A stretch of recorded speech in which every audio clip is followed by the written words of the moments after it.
শুধু এই জন্যে? তোর টাকা লাগবে তো নে, দিচ্ছি, দাঁড়া। বলেই Heads নীলা up! ঘর থেকে Enemy dropping একটা close! বান্ডিল এনে শুভর পায়ের কাছে Got a ফেলে gun! দিল। নে টাকাটা রাখ, তবু এখান থেকে চলে যা, চলে যা আমার সামনে থেকে।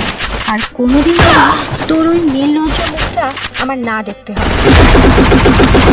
শুভ টাকাটা ফেলে দিল। তারপর টাকাটা নীলা মাফ করিস রে, আমি বুঝিনি যে এমনটা হয়ে যাবে। Double takedown. ছেলেটার কাছেও এগিয়ে যায় শুভ। তারপর ছেলেটির পা ধরে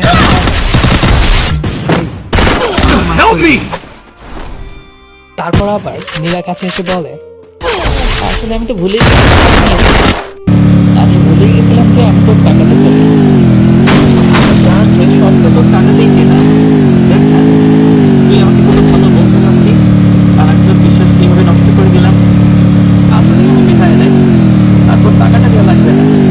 এমনিতে যে টাকা দিয়েছিস সেটাই সারা জীবন তোর দাম লাখ টাকা শোধ হবে না।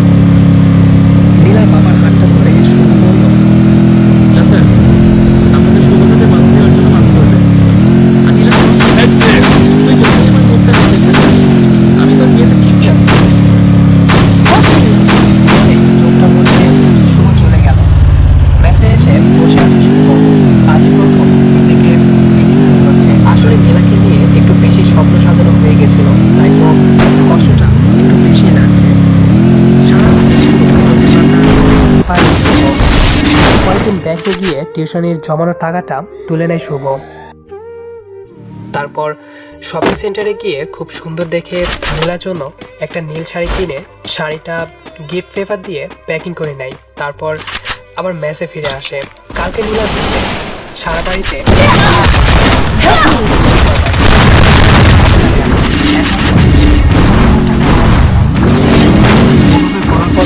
মনটা খুব খারাপ।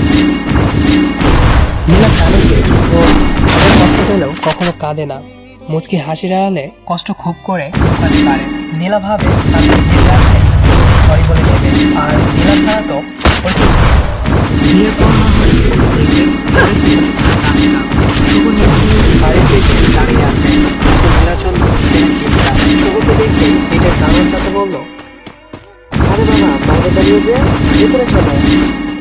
না চাচা, এটা ধরুন, এটা নীলার হাতে দিয়ে বলবেন আমি দিয়েছি।